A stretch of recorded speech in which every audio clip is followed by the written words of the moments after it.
Alors, la différence de ces deux nouvelles Pro V1 et Pro V1 X, on a une Pro V1 qui a toujours le toucher très soft et la Pro V1 X qui a un toucher un petit peu plus ferme. La différence va se faire surtout sur le vol de balle, sur le toucher et principalement sur le taux de spin. On va avoir une trajectoire beaucoup plus pénétrante sur la Pro V1 et une trajectoire beaucoup plus haute sur la Pro V1 X. Donc comme je le disais, en termes de toucher, on a une balle qui est beaucoup plus soft sur la Pro V1 et une balle qui est un tout petit peu plus ferme sur la Pro V1 X.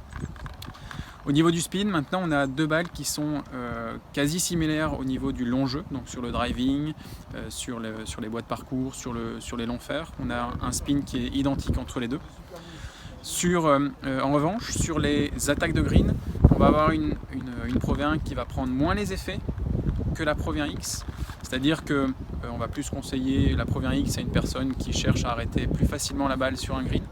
La grande innovation sur la Pro V1, ça va être une Pro V1 qui va prendre beaucoup plus de distance, de par la nouvelle formulation que l'on va avoir dans le noyau de cette Pro V1.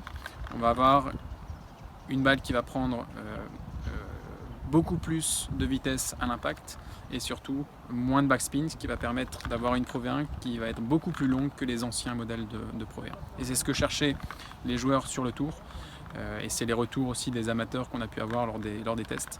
C'est une Pro V1 qui garde cet aspect très doux au toucher, mais qui est beaucoup plus longue que les anciens modèles. Notre ball fitting, c'est une éducation qu'on va avoir auprès des golfeurs. Lors d'une discussion de quelques minutes, on va poser pas mal de questions sur le jeu de golf qui est propre à chaque golfeur. Et en fonction des réponses que l'on va avoir, on va déterminer plus une balle qu'une autre. Et sur le cas des Pro V1 et Pro V1 X, si on prend l'aspect performance totale, si un joueur recherche la meilleure performance de balle pour son jeu de golf, on peut dire que la Pro V1 et la Pro V1 X sont des balles qui sont destinées à tous les golfeurs, quel que soit leur niveau, quelle que soit leur vitesse de swing. On va conseiller soit la Pro V1, soit la Pro V1 X en fonction de ce que recherche le golfeur, soit de la douceur pour la Pro V1, soit un peu plus de fermeté pour la Pro V1 X, et aussi en fonction de sa trajectoire, trajectoire plus pénétrante pour la Pro V1, trajectoire beaucoup plus haute pour la Pro V1 X. Donc on peut dire que ces deux nouvelles balles, cette nouvelle Pro V1 et cette nouvelle Pro V1 X, sont des balles destinées à tous les golfeurs pour la meilleure performance de balle pour leur jeu de golf. Merci monsieur. De rien.